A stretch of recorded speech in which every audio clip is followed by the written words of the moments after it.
powered by Burke Black Earth Compost. Here we are again, part 3 of our series, and what are we looking at now? So these are our raised garden beds that we build at our site in Manchester, and actually I think we build them out of another site as well. So we do all the kind of prefabrication at our site, and then we can show up and do these installations at your home, or schools buy them too. And there's a couple towns that have they wanted community garden beds for their town. So that there's been a couple towns that have bought 50 or over 100 at a different town. Wow. And so we come with the whole kit, the hardware, the wood, and we actually bring it in the truck, which is filled with our raised bed mix. So that's a 50-50 mix, maybe 60-40 of soil and compost. So you can place an order and then come home from work, and then you have a garden ready to go. It also comes with a couple seedling trays from Cedar Rock Garden of different vegetables that you can grow. That is fantastic. Easy peasy. So what are some of the requirements if you're a homeowner? Do you have to have a flat piece of land, or like what is the ideal situation for someone that wants this for their home? Yeah, I'd say sun first, and then flat second. And really, if you have those two factors and some space, we have a couple different sizes available right on our website, so you can kind of customize it to the size that you want, and then you can just mark it with some flags, and we'll come in and do the install.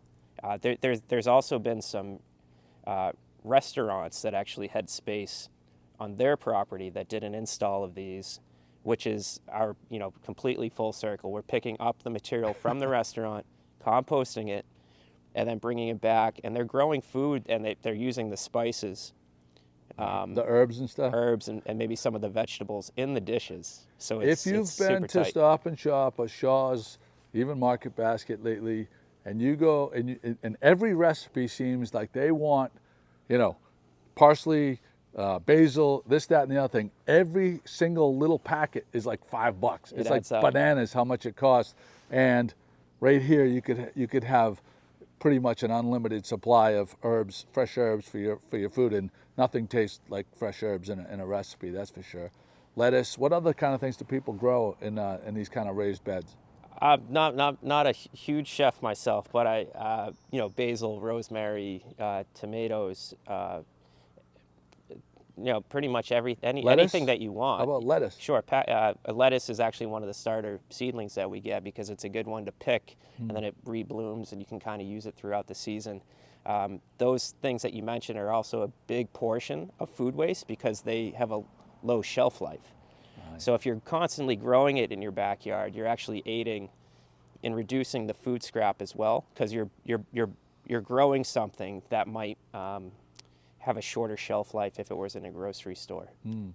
I'll tell you what, like I know my buddy Eric Lorden, owns Passports, and he has them right outside of his front door. He has a little kind of planter thing, and he tells me that he grows lettuce in there, and he literally just picks the tops off it, and he has fresh salads all the time. Yeah.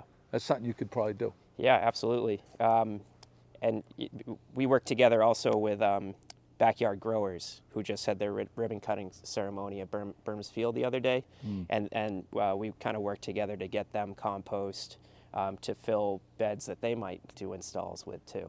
So what we haven't spoken about yet is like lawns that are messed up, or you have some really crappy soil.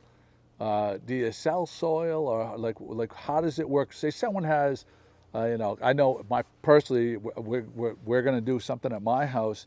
I have a front lawn that gets just decimated by full sun all summer long, and the soil is just tapped out. Mm-hmm. Like, what are some of the things that services that you provide as far as getting that soil back? Yeah. So our soil our soil compost blend is probably what you would want for grass. If you're trying to grow out a straight compost, it's going to be too intense for especially grass seed. High pH levels or something like that? High nutrient content. Uh-huh.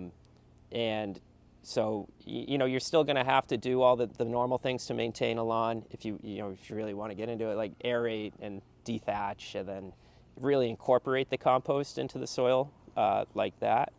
But it's going to make it so you don't have to use any. You can reduce or ideally eliminate pesticide usage or synthetic fertilizer. So you go around, you see those signs in people's lawns saying "Don't play on our lawn." It's like, I thought that's what a lawn was for, to frolic on. But if you're using compost, you can go roll around in your lawn if you'd like. There you go.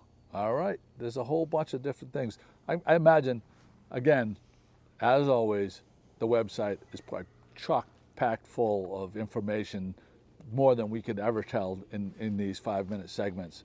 But it's probably a good place to get started. Yeah, that's our kind of where we centralize all our information. We have a bunch, depending how deep you want to get into it, we have articles talking about the state of compost from globally, from the country, from the state of Massachusetts, and then a couple videos of what we're up to. But it's super helpful to be out here today on your podcast, letting the people know. Well, Thank you so much. All right, well, we're going to do this over the course of 3 days. We'll post these videos and we'll put links back to the website. And thanks everything for you doing, and what a success story you and your partners.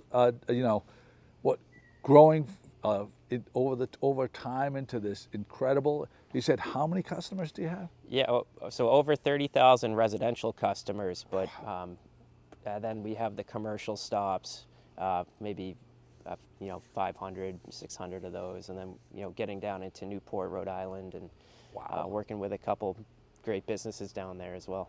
That's just a testament, because if it didn't make sense, you wouldn't have this explosive growth. So that's pretty much a no-brainer in my book. So thanks again for everything. Yeah, thanks for having me.